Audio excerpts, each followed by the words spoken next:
Alors, bon week-end à tout le monde. Salut à tous les combattants et combattantes pour la libération de notre continent.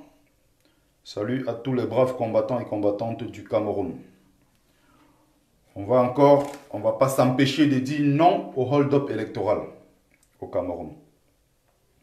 Alors, on va pas parler de ça aujourd'hui, c'était juste un petit mot comme ça en passant. Alors, ce que je vais juste vous proposer, une petite vidéo de 15 minutes. Vidéo qui, à mon avis, va être super intéressante. Je voudrais vous montrer juste quelques petites images. En fait, quand je marche souvent dans les régions, dans les rues pardon, de Paris, je prête souvent très attention à tout ce qui est images publicitaires. Il y a beaucoup de trucs que je remarque et récemment, je me suis amusé à prendre quelques petites vidéos comme ça et quelques images que j'ai vues dans une gare de train de France. On va essayer de discuter à propos, on va essayer, voilà, quelques secondes. Je vais vous montrer cette photo en fait. C'est ce tract-là. Ça parle ici de la Déclaration universelle des droits de l'homme. On va voir. Donc là, je vais passer la caméra de l'autre côté.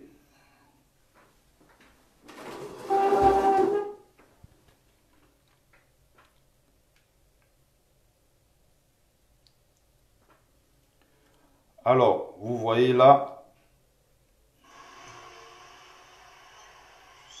Juste regarder en haut. Déclaration universelle des droits de l'homme. Voilà. Je vais revenir encore sur 2-3 images progressivement pour faire comprendre quelque chose. Pour passer un message important. Pardon, oh là là, le téléphone est tombé. C'est pas facile. Oh. On va faire le direct là. Voilà, on va continuer. Maintenant, le téléphone est bien stabilisé. Ils ont mis Déclaration universelle des droits de l'homme de 1948 à 2018, soit 70 ans que la Déclaration universelle des droits de l'homme a été faite. Voilà. Vous allez encore voir l'image voilà, qui montre le mieux. Voilà, vous allez voir. Déclaration universelle des droits de l'homme, 1948, 70e anniversaire. Alors, pour l'Africain conscient, pour l'Afro-conscient qui tombe sur ce genre d'image, il y a d'abord une chose à retenir. C'est ce qu'on appelle, ce sont en fait des images de manipulation. C'est ce qu'on appelle ici, c'est une sorte de violence. Et c'est même d'ailleurs, elle est très subtile, on ne vous le dit pas de façon claire, mais c'est une violence inouïe, c'est une violence qui ne dit pas son nom. Parce qu'on vous impose ces images au quotidien, quand vous passez dans la même gare, vous revoyez les mêmes images, et au fil du temps, ça rentre. Ça, c'est la technique des leucodermes pour communiquer. Les Blancs, ils adorent ça, et ça marche. Je dis bien, c'est une violence morale. C'est une violence morale. Maintenant, je vais dire quoi? Je vais prendre quelques petits exemples. L'Africain conscient, un Afro-conscient qui tombe sur ce genre d'image, la première question qu'il doit se poser, c'est quoi, voilà, pour tout homme d'ailleurs, c'est quoi la Déclaration universelle des droits de l'homme et tout. Et quand tu es quelqu'un de curieux, tu peux aller essayer de voir, chercher derrière, savoir ce que ça signifie. J'ai juste pris quelques images comme ça pour vous montrer et vous apporter quelques détails. Depuis des siècles, les Blancs, ils le font et ça marche super bien. Je dis bien, ça marche super bien. Ce qu'il faut retenir ici en tant qu'Africain, et c'est important pour nos enfants noirs qui sont nés en France, je parle ici clairement des Wish, il est très très important de savoir que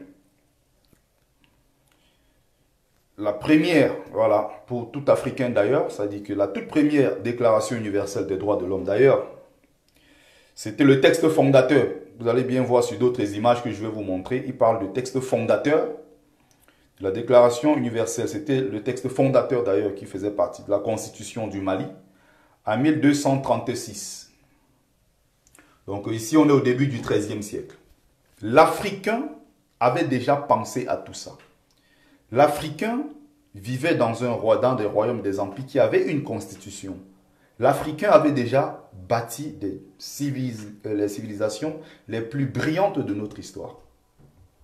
Mais quand ils disent en 1948 Déclaration universelle des droits de l'homme, pour l'Africain qui n'est pas allé consulter son histoire, il croit que le monde a commencé à partir de là. Ou bien que ces constitutions et tout ce qu'on appelle droits de l'homme ont commencé en 1948. C'est faux. La première, c'est en 1222. Toute première fois dans l'histoire de l'humanité, c'est en 1222. On appelait ça ici la charte des chasseurs du Manding. Ça avait commencé avec 7 articles. La charte du Manding. Le serment des chasseurs, pardon. Ça a commencé avec 7 articles. Et le problème, c'est que nous, Africains, nos dirigeants d'ailleurs, ne mettent pas le paquet pour valoriser les experts et les grands intellectuels africains qui ont travaillé sur cette question.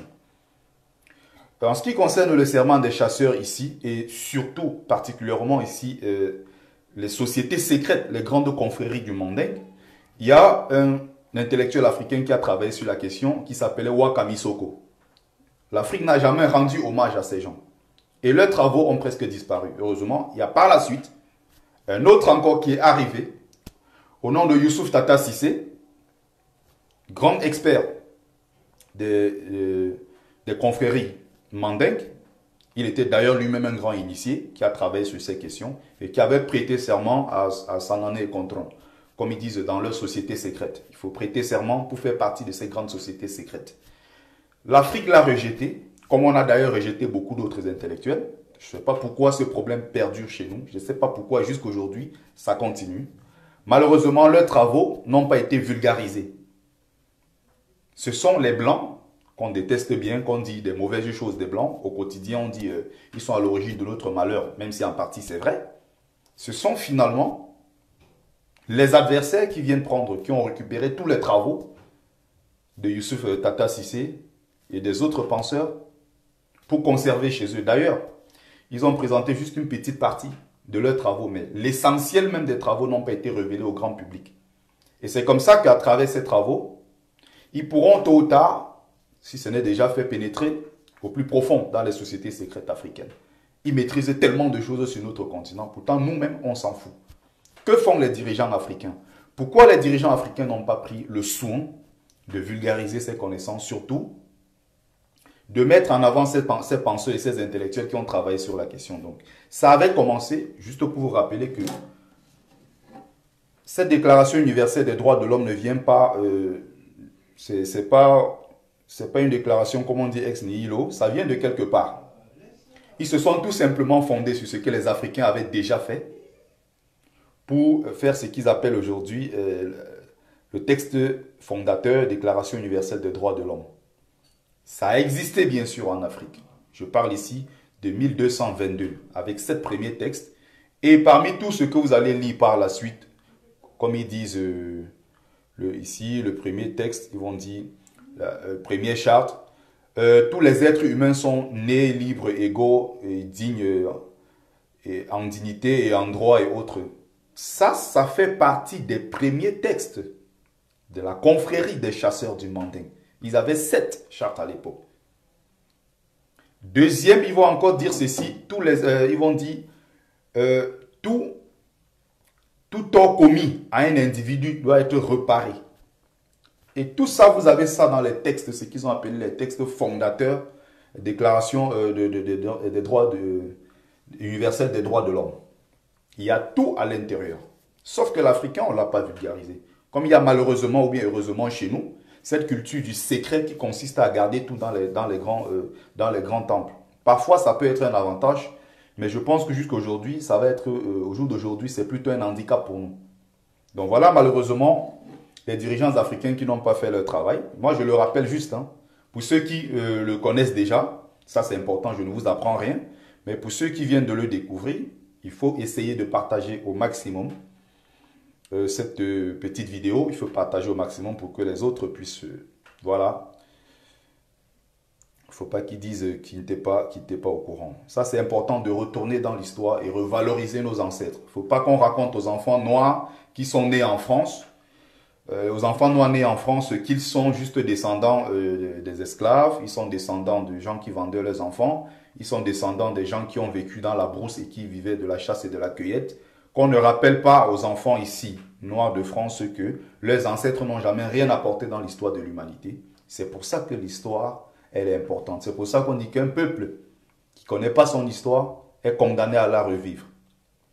Pour revenir dessus, ça c'est important. Donc le premier texte ici, c'était en 1222. Il y a eu par la suite, pour ceux qui veulent en savoir plus, vous avez un ouvrage sur la question, un brillant ouvrage d'ailleurs, de Djibril Tamsir Niane, je vous donne les noms, hein, Djibril Tamsir Niane. Le titre de l'ouvrage c'est Sundiata ou bien l'épopée du Mandin.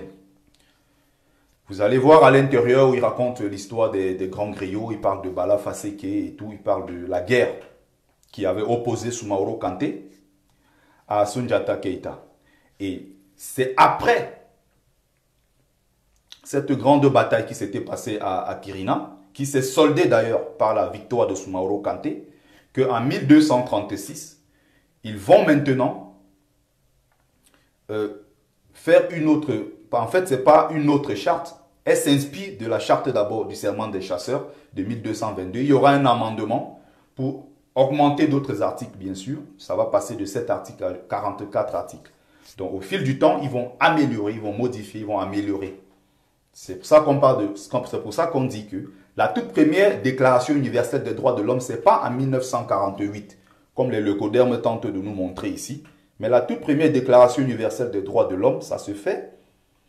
Ça se fait, donc, Déclaration universelle des droits de l'homme. Je suis désolé, ce n'est pas 1948, mais c'est 1236, après la bataille de Kirina, qui s'était soldée par la victoire de Soumaoro Kanté sur Soundiata Keïta.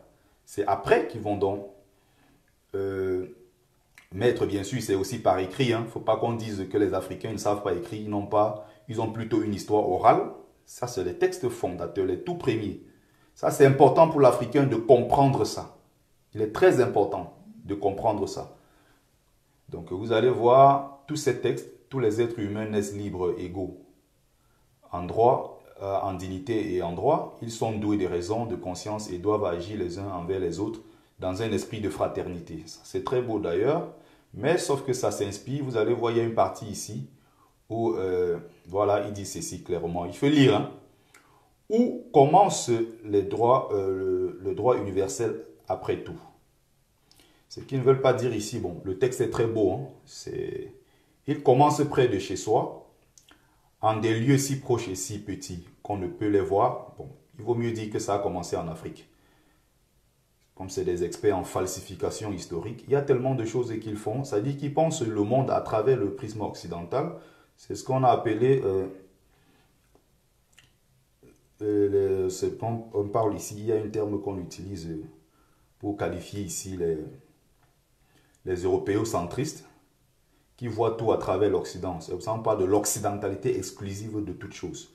Donc on peut les voir sur aucune carte du monde, bien sûr, on peut bien sûr voir. Si chacun ne fait pas preuve de civisme nécessaire pour qu'il soit respecté dans son entourage, et il ne faut pas attendre à des progrès à échelle du monde.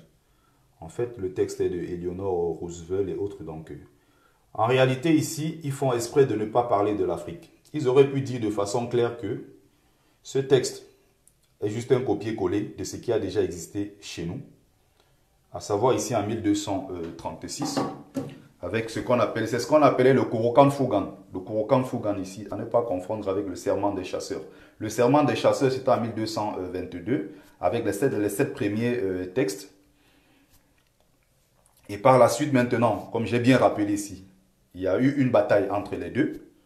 L'ancien roi du Soso, au nom de Soumaoro Kanté, qui s'était battu avec Soundiata. Et voilà, il a perdu la guerre. Le secret avait été, voilà, parmi tant d'autres, hein, lâché par l'un d'anciens l'un de ses anciens griots au nom de Bala Faseke. Donc, si vous voulez lire l'ouvrage, j'ai déjà donné le titre, ça c'est très important. Et vous avez bien remarqué que, de tout ce que je suis en train d'expliquer, je n'ai pas sorti le nom de Victor Hugo, de Voltaire, comme on aime bien rappeler aux Africains. Il est important de ne pas seulement se limiter à Karl Marx, à Friedrich Engels, à Bakounine, à Kropotkin, je ne sais pas. Il ne faut pas toujours penser que il n'y a qu'eux qui ont fait des travaux merveilleux. Il n'y a pas que eux qui ont écrit. Il y a beaucoup d'Africains. Je peux vous parler de l'Afrique. Je peux peut-être attaquer certains sujets tout en vous citant uniquement les auteurs africains. Ça, c'est aussi important. Il n'y a pas que Voltaire dans la vie.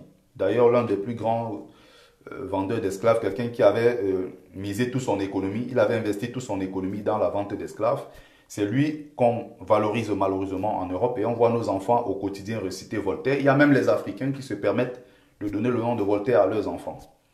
Donc c'était juste un petit exemple que je prenais. Je vous ai parlé de Roi Kamisoko, j'aurais pu parler j'ai parlé de Youssouf Tata Cissé. C'est l'un des plus grands anthropologues de l'histoire de l'humanité. Il est malien. Le Mali n'a jamais reconnu ses travaux. Aucun pays africain n'a osé le récupérer. Aucun pays africain n'a valorisé ses travaux. Et finalement, ce sont les Blancs qui l'ont reçu à Paris. Ils ont racheté une grande partie de ses travaux. Voilà où les Africains pêchent. Et maintenant, donc j'ai parlé déjà de tous ces penseurs-là et j'ai pris quelques petits exemples pour faire comprendre. Bon, maintenant, il y a ceux qui vont me dire, ah, de toute façon, tout ce que tu racontes, on est en 2018, ça nous sert à quoi?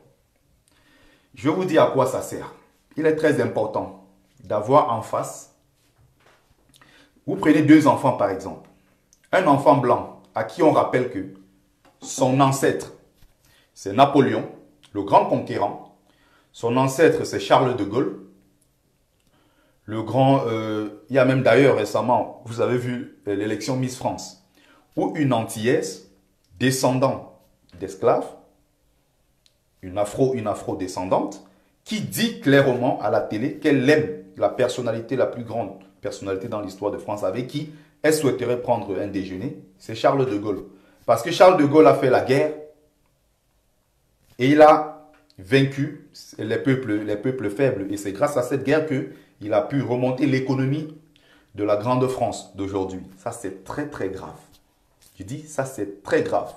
Ça, c'est donc un exemple palpable, c'est un exemple clé pour vous faire comprendre que l'histoire d'un peuple est très importante.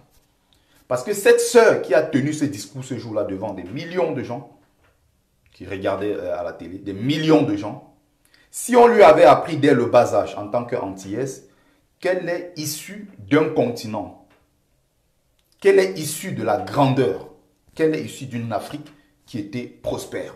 Si on lui avait rappelé dès le bas âge qu'elle est descendante, par exemple, d'Hatshepsut, qu'elle est descendante de Neandanya Kassikana, si on lui rappelait dès le bas âge qu'elle est descendante des grands empires qu'il y a eu en Afrique, des grands royaumes qu'il y a eu en Afrique, si on lui rappelait qu'elle est descendante de Zinga, de la reine Zinga, si on lui rappelait qu'elle est descendante de Yeninga, de Nanaya Asantewa, si on lui parlait des héroïnes qui ont fait l'histoire de ce continent, si on lui disait qu'elle est issue d'un continent, je dis bien dès le bas âge, si on ne lui avait pas rappelé ce genre de conneries à l'école comme quoi la France, nos ancêtres et les Gaulois, qu'elle a dû bûcher, ça c'est sûr, pour beaucoup d'enfants, en France malheureusement, nos ancêtres et les Gaulois, tu vois que tu es bien noir, mais tu récites tout bêtement que tes ancêtres sont Gaulois. Voilà, c'est avec ces petits détails que les Blancs arrivent à nous maintenir. C'est avec ces petits détails. À partir du moment où, dès le bas âge, vous n'avez pas appris ces notions à vos enfants, vous ne leur avez pas parlé de leur passé. Et surtout, c'est même d'ailleurs, c'est très important. Pourquoi? Parce que à partir du moment où, je prenais l'exemple ici sur deux petits enfants, un enfant blanc à qui on a raconté dès le bas âge que ses ancêtres, étaient les grands conquérants, ils ont bâti les plus brillantes civilisations de l'histoire. D'ailleurs, ils sont blancs de peau, c'est-à-dire des êtres supérieurs. Il est issu de, je ne sais pas, de Napoléon, de Christophe Colomb qui a découvert l'Amérique. Encore un autre gros mensonge. Quand on rappelle à un enfant qu'il est descendant de Charlemagne qui a inventé l'école, pourtant tout le monde sait que c'est faux. Avant Charlemagne, l'école a existé. Des siècles avant, des milliers d'années en Égypte. Et même à Tombouctou au Mali, on a connu des époques de gloire en Afrique, où c'est l'Afrique qui a enseigné le reste de l'humanité. Je m'adresse ici surtout aux femmes, parce que c'est vous qui passez le plus de temps avec vos enfants. Si vous ne commencez pas dès le bas âge Il faut former vos enfants. Il y a les humanités classiques de Jean-Philippe Omotumbe.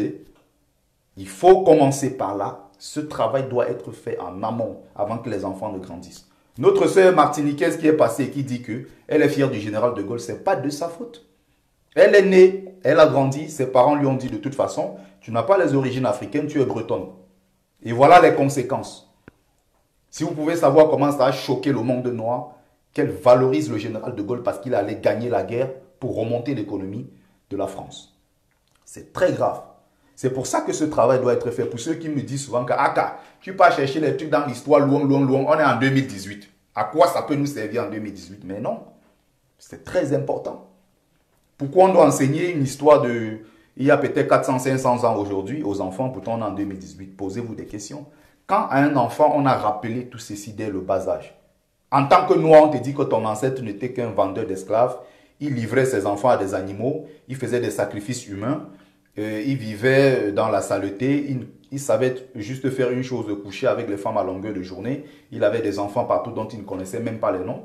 Quand on commence à mettre ça dans la tête d'un enfant dès le bas âge, soyez-en sûrs, entre un enfant blanc à qui on a raconté qu'il est descendant des grands bâtisseurs des civilisations dans l'histoire, et un enfant noir à qui on a rappelé, il n'y aura jamais photo entre les deux. Je dis bien, il n'y aura jamais photo entre les deux. C'est important. C'est pour ça qu'il faut parler de son histoire. C'est pour ça qu'il faut enseigner ça à nos enfants. Très important. Donc pour toi qui n'étais pas peut-être au courant, toi qui es déjà au courant, merci d'avoir regardé le direct. Par contre, si tu veux bien partager avec les autres, c'est important. Il faut partager massivement ce petit live. J'ai pris le temps comme ça de faire ça parce que moi, ça m'a beaucoup choqué. Et il y a beaucoup d'images comme ça en France. Vous allez marcher dans les rues partout en France. Il n'y a que ça que vous allez voir. Je vais vous montrer une autre image. C'est très important. Regardez ici. Regardez ici. Je vais vous montrer une autre image. On nous donne l'impression ici que de toute façon, il n'y a que les Noirs qui sont très très pauvres. Regardez, hein. Ça, c'est comme ça les images des enfants, les enfants blancs qui sont minables. Très, très pauvres. Je ne comprends pas pourquoi, au lieu de mettre l'image de cette dame et sa fille sur les panneaux de l'UNICEF, on choisit plutôt cet enfant noir qu'on va mettre. Donc, regardez très bien. Ils auraient pu mettre les enfants blancs. Mais ils mettent un enfant noir, ceci bien sûr avec la complicité des dirigeants africains qui remplissent leurs poches en servant une image dégueulasse de nos enfants partout dans le monde. Ils se servent de cette image de nos enfants pour remplir leur compte bancaire. Donc voilà l'UNICEF. Pourquoi mettre un enfant noir au lieu de mettre un enfant blanc? Parce qu'il y a aussi des enfants blancs qui sont pauvres en Europe. Donc vous voyez encore là, vous avez une blanche avec la tunique de l'UNICEF qui vient sauver les enfants noirs en Afrique. Pourquoi venir en Afrique sauver les enfants noirs? Pourtant, il y a les enfants en Europe qui souffrent déjà énormément. Il y a beaucoup d'enfants blancs en Europe qui vivent dans des taudis, dans des bidonvilles. Mais c'est ce qu'on appelle la guerre de l'image. Et c'est avec ça qu'ils ont dominé les Antillais pendant beaucoup de siècles. Ils ont commencé à rappeler à nos frères antillais, nos frères afro-descendants que de toute façon, si vous vous retrouvez ici, c'est parce que vos ancêtres africains vous avaient vendus comme esclaves. Ça, c'est très important de le comprendre. Ils vous avaient vendu comme esclaves. Donc, de toute façon, dites-vous que vous êtes français. Ça a donné ce qu'on voit aujourd'hui, une Antillaise, je vais dire par exemple une Martiniquaise ou une Guadeloupéenne, parce qu'il faut bien préciser que les Antilles, ce n'est pas que les Antilles françaises. C'est pour ça que j'aime prendre l'exemple de ces deux-là, parce qu'il y a de fortes chances que Martiniquais te dise qu'il est descendant de Breton ou bien de Flamand. Mais tu verras rarement un Haïtien te dire qu'il est descendant de Général de Gaulle, il est descendant de, je sais pas, de Louis XIV. Ça va être très rare chez les Haïtiens ou bien les Jamaïcains qui ont une certaine fierté. Donc, on appelle ceci quoi? On appelle ça de la catharsis collective. Il faut bien comprendre. On appelle ça la catharsis collective. C'est-à-dire qu'on se sert de ces images que vous voyez pour créer une certaine panique au sein du peuple afrodescendant, au sein de ces peuples-là. Par exemple, vous allez voir ces images. On va beaucoup afficher ça à ma Martinique. On va aussi afficher ce genre d'images en Guadeloupe et tout, pour vous rappeler que, attention, Ça dit qu'on ne vous dit pas de façon claire, mais à travers ces images, ils communiquent. C'est même l'une des communications les plus importantes. C'est l'une des violences les plus inouïes, sauf qu'elle est subtile. On ne s'adresse pas directement à vous, mais en quelque sorte, on vous oblige à voir ces images tous les jours. Donc, à travers ces images, on rappelle aux Antillais que, attention, vous avez vu Haïti qui a fait la guerre d'indépendance. Haïti a obtenu son indépendance, mais regardez aujourd'hui à quoi ressemble Haïti. Donc, attention, si vous demandez votre indépendance vis-à-vis de la France, vous allez devenir comme Haïti. Vous comprenez un peu le jeu? Et c'est avec ce genre d'image qu'au quotidien, on domine nos frères afro-descendants. On leur rappelle ça tous les jours. Faites attention. C'est pour ça que vous allez voir en Polynésie et autres, beaucoup de Noirs qui sont allés voter pour dire de toute façon, je ne veux pas perdre ma nationalité française. Donc, il a oublié que hier, ses ancêtres ont été écrasés, humiliés, castrés par la même France. Mais ils sont fiers de dire, je reste français. Il faut voir comment les Mahorais aujourd'hui qui sont français regardent leurs frères des Comores et autres avec condescendance. Il y a du mépris des Mahorais à l'égard de leurs frères comoriens. Pourtant, c'est le même peuple. Il n'y a rien qui change. C'est le même peuple. Sauf qu'ils font exprès de balancer ce genre d'image pour créer une certaine panique au sein du peuple en leur disant, attention, si vous n'êtes plus français, il n'y aura plus de RSA, vous n'aurez plus d'allocation. Et voilà, la pauvreté va s'installer et tout. Donc, faites attention si vous voulez quitter. Voilà, c'est avec ce genre d'image qu'ils essayent tout le temps. Voilà. Et ça marche. Ça marche d'ailleurs super bien.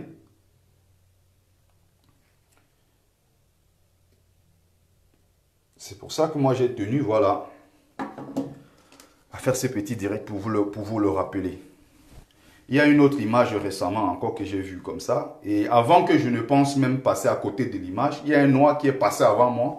Il est venu, il a déchiré ça. Ça veut dire que les images des enfants noirs avec les mouches et les mauves comme ça qui sont en train de couler avec les mouches partout.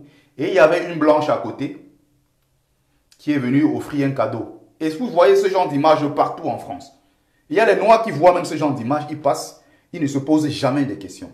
D'ailleurs, pour finir là-dessus, quand je suis arrivé à la gare, il y avait deux femmes blanches qui étaient assises à côté. Il y avait un garçon, un jeune garçon noir de 22, 23 maximum. Et il y avait une jeune fille noire à côté, très belle fille d'ailleurs, 18, 19 ans je crois, elle était là. Et quand je suis venu, j'ai commencé à filmer. Je filme. Le mec et la fille commencent à rigoler. Quand ils rigolent, je leur demande, mais pourquoi vous rigolez? Qu'est-ce qui vous fait rigoler?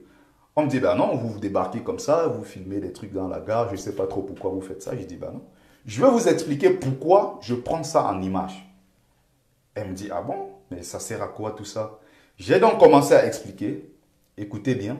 Quand j'explique, pendant que je suis en train d'expliquer, je dis cette déclaration s'est inspirée d'une autre déclaration qui a d'ailleurs existé plusieurs siècles avant.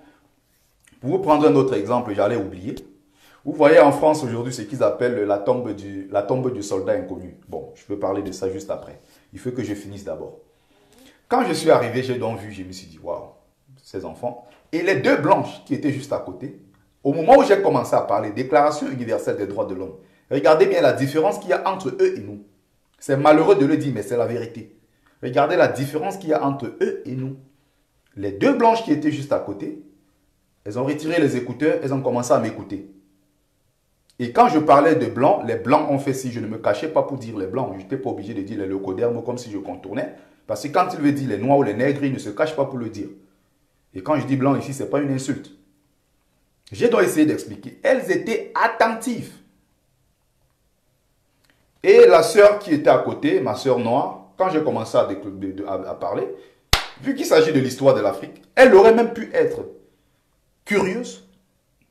Elle aurait dû être curieuse pour se demander, mais attends, pourquoi il dit ça? Pourquoi il prend le soin de filmer et autres? Mais non, tranquille, elle s'en fout. Elle a envoyé son visage de l'autre côté, elle met ses écouteurs, elle écoute sa musique, wesh, wesh, ma gueule, wesh, wesh, wesh, ma gueule. Voilà. Et voilà le symbole. Voilà le syndrome du nègre qui s'en fout de sa propre histoire. Et le jeune même qui était assis à côté, qui m'a écouté malgré lui, il y avait des moments, quand je parlais, j'ai l'impression qu'il s'est dit, mais attends, ce blédard, pourquoi il vient me casser la tête avec ces histoires de Déclaration universelle des droits de l'homme? Ils n'y comprennent rien du tout. Et pendant tout le temps que j'ai parlé, j'ai essayé d'expliquer, il n'y a pas ni la fille qui m'a posé une seule question, le mec ne m'a posé aucune question. Par contre, les deux qui étaient assises à côté, les blanches, elles se sont levées et sont venues me dire, mais monsieur, ce que vous expliquez, vous êtes sérieux? Je dis, ben oui, il y a toutes les références, vous pouvez aller chercher. Elle me dit, bah non, je n'étais pas au courant, je croyais que Déclaration universelle des droits de l'homme, ça a commencé en 1948. En plus, c'est très beau, il y a des beaux textes dessus. J'ai dit, oui, les textes sont d'ailleurs très beaux, sauf qu'ils sont inspirés d'un texte qui existait déjà. C'est d'ailleurs pour ça qu'ils ont mis le Kouroukan Fougan, c'est-à-dire la Déclaration universelle des droits de l'homme, le texte fondateur de la constitution malienne, de l'Empire du Mali, en 1236 est déclaré patrimoine culturel immatériel de l'humanité. Donc c'est reconnu par l'ONU depuis 2009. Donc malgré tout ce qu'on fait derrière, ils reconnaissent que avant la Déclaration universelle des droits de l'homme de 1948, il y avait déjà, en 1236, au Mali, une constitution, un texte fondateur de tout ça. Ils le reconnaissent. S'ils ne reconnaissaient pas, ils n'allaient pas le valider au sein de l'ONU. D'ailleurs, je dis bien, c'est classé, ils n'allaient pas le classer patrimoine culturel immatériel de l'humanité. C'est reconnu depuis 2009. S'ils le font, c'est parce qu'ils savent qu'avant qu'ils ne font leur déclaration, ça existait. Mais le nègre qui est à côté lui-même, on parle de son histoire. Quand je dis Mali, en tant qu'Africain, tu dois te poser des questions, tu dois être curieux. Mais non, les nègres à côté, ils mettent leurs écouteurs, wesh, wesh, wesh, wesh, ma gueule. Ils chantaient, je ne sais pas si c'est Boba ou c'est quoi, leur rap d'ici là, leur rap bidon là. Ils sont là, ils chantent, ils font le truc. Ils ne s'intéressent pas. Les deux blancs qui sont à côté sont venus me poser des questions. Je dis bien, je ne généralise pas. Mais je dis, c'est très grave quand que tu passes quelque part en tant que Camerounais, on soit en train de parler du Cameroun et tu ne prêtes pas à l'oreille, tu ne prêtes pas l'oreille, pardon, à ce qu'on est en train de dire sur ton pays. Moi, si je passe, si tu dis l'Afrique, même si je suis Camerounais, mais je suis avant tout africain, je prête attention à ce que tu dis. Mais les autres étaient là, chacun fait son wish et tout. Et quand le train est arrivé, tac, ils sont entrés dans le train, ils sont partis. L'autre dame était encore là pour me poser des questions. Ah ouais, je ne savais pas. Ah mais pourquoi ça? Le texte ici, elle posait des questions. On a discuté, discuté. Après, elle a pris le prochain train, elle est partie. Mais le noir lui-même, ça concerne son continent, il est parti depuis longtemps. Depuis longtemps, il s'en fout. C'est pour ça qu'il faut faire ce travail. C'est pour ça qu'il faut faire ce travail. C'est très important. C'est récemment, en assistant ici à une conférence donnée par le professeur Nissim Lasconi, que j'ai su pour la première fois que la tombe du soldat inconnu, avec les images à l'appui, sauf que je n'ai pas le droit d'avoir ces images, il faut payer pour les avoir. Je vous l'aurais montré ici. Que la tombe du soldat inconnu, avant qu'elle ne soit construite en France en 1920, après la Première Guerre mondiale, ça avait existé plus d'un siècle avant à Haïti. Quand il y a eu la déclaration d'indépendance de façon officielle, on parle de 1804. Mais la déclaration même, l'indépendance même d'Haïti, c'est en mars 1803, c'est pas en 1804. Officiellement, on va dire c'est en 1804, mais en réalité, c'est bien avant. Après cette guerre, les Haïtiens se sont dit, ok, il va falloir rendre hommage à ceux-là qui sont tombés au champ de bataille. Ils n'ont pas eu la chance d'avoir leur nom sur la liste des gens qui ont été assassinés. Il y a ceux qui n'ont pas, qui ont combattu, qui ont participé de façon active même d'ailleurs à ces combats, mais qui n'ont pas eu une reconnaissance après. Ils se sont donc dit, ils vont créer cet espace-là où ils vont mettre du feu, ils vont essayer de raviver la flamme pour pas qu'on oublie ceux qui sont tombés au champ de tir. Il faut rendre hommage à ceux. C'est après que les Français copient le même modèle. D'ailleurs, après cette bataille, ils ont été lessivés par les Haïtiens. La plus grosse humiliation de l'histoire de France aujourd'hui, c'est la bataille de Vertières. Bon, je ne vais pas entrer dans les détails. C'était juste un des exemples comme ça que je voulais prendre. Peut-être un jour, je reviendrai dessus. Ils s'inspirent de ça pour construire ce que vous allez voir aujourd'hui. En bas, juste en bas de l'Arc de Triomphe, il y a un tombeau qui est là. Il y a une tombe qui est là, avec toujours du feu dessus. C'est ce qu'on appelle la tombe du soldat inconnu. Ils se sont inspirés de ça. Et regardez ce qui s'est passé récemment en France avec les Gilets jaunes. Les gilets jaunes se sont levés, il y a parmi eux des casseurs qui sont allés là-bas, ils ont tout vandalisé, ils ont cassé le visage même de Marianne, ils ont vandalisé la tombe du soldat inconnu. Voilà les gens, malgré tout ce qu'ils font comme revendication, voilà les gens qui sont conscients et qui adorent et qui respectent leur patrimoine. Beaucoup de Français se sont dit non, on est là pour revendiquer les meilleures conditions de vie, on est là parce qu'on veut vivre normalement, mais on n'est pas là pour casser. Donc ceux qui ont cassé ne font pas partie des gilets jaunes. Il y a eu un litige qu'ils ont mis en ligne et à peine 2 jours, ils avaient combien? Des milliers d'euros à l'intérieur, des dizaines de milliers d'euros. Et le but c'était quoi? Récolter de l'argent pour donner au gouvernement, pour que le même gouvernement qu'ils sont en train de combattre paye des experts pour pouvoir remodeler l'endroit, c'est-à-dire reconstruire le visage de Marianne, parce que Marianne, c'est la France. Je rappelle, Marianne ici, ce n'est pas un être humain. Hein. Marianne, c'est juste, on va dire comme un logo, un truc comme ça. C'est-à-dire que Marianne, à l'époque, il y avait Marie, c'était le prénom le plus vulgaire. Et Anne ici, c'était le nom des gens qui sortaient de la bourgeoisie. Donc ils ont fait un mélange, Marianne et tout, voilà.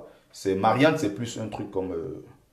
c'est pas un personnage historique au sens du terme. C'est quelqu'un qui n'a jamais existé. Voilà. Par contre, Jeanne d'Arc a existé. Donc regardez un peuple conscient. Regardez un peuple conscient. Ils cotisent pour qu'on reconstruise ça. Parce que leur patrimoine, c'est beau, c'est important. Chaque Français est fier d'aller n'importe où et dire, je viens de Paris, je viens de la France. La France, c'est l'Arc de Triomphe. La France, c'est les Champs-Élysées, c'est la Tour Eiffel. Ils en sont fiers. Et ils ont cotisé sans demander un seul euro au gouvernement pour reconstruire ça. Mais le noir lui-même, tu parles de ce qui le concerne, ce qui concerne ses ancêtres. Il s'en fout, il met ses trucs et puis voilà. Merci là, Kamnoumi. Marianne, c'est un symbole. Le symbole de la France. Et c'est des choses qu'ils ne rigolent pas avec. Tu peux tout faire, mais quand tu t'attaques au symbole de la France, les Français seront tous derrière toi. Tous derrière toi.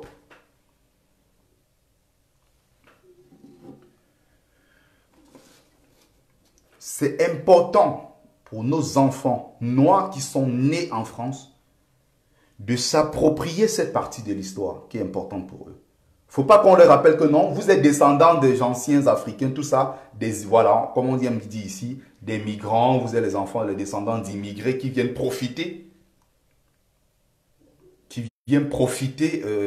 de nos RSA et autres. Parce que pour eux, même s'ils ne le disent pas de façon claire, pour eux, la plupart, ils savent que nous les Africains, on vient en France parce qu'il y a les allocations.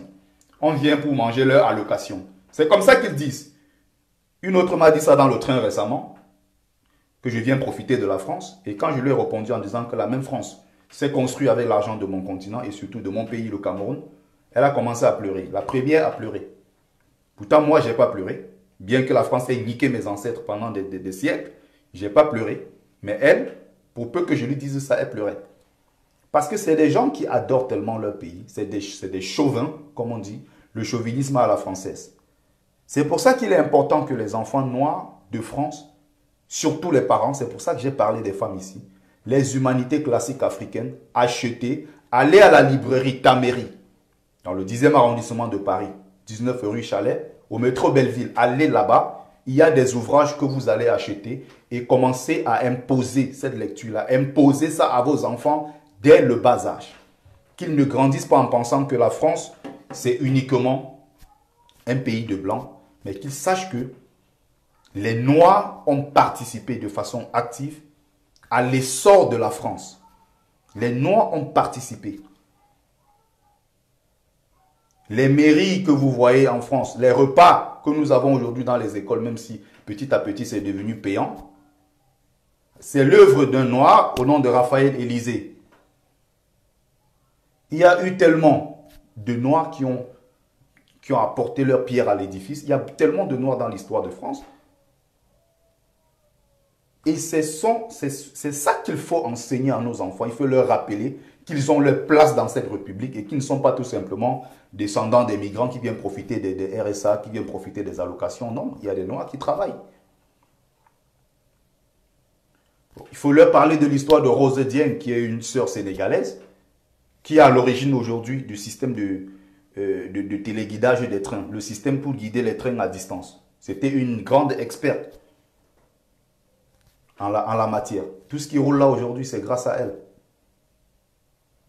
L'intelligence, voilà, une experte de l'intelligence artificielle. Il y en a tellement. Gaston Monerville, il y en a beaucoup. Il y a beaucoup qui ont contribué à l'essor de ce pays. Mais quand tu parles du noir, tu parles de son continent, tu parles... Mais il y a des choses, parfois, je me demande de ce peuple.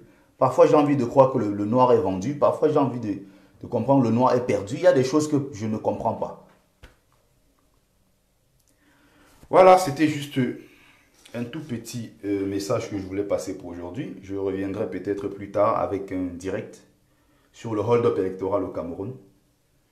Et je crois si demain, j'arrive à m'entendre avec le docteur Emma Dings, on reviendra sur le direct de la fois dernière. On a raté le direct parce qu'il y a eu des problèmes techniques. Donc je reviendrai avec lui demain. Si ce n'est pas 12-13 heures, ça sera autour de 17h, 18h. Donc soyez au rendez-vous.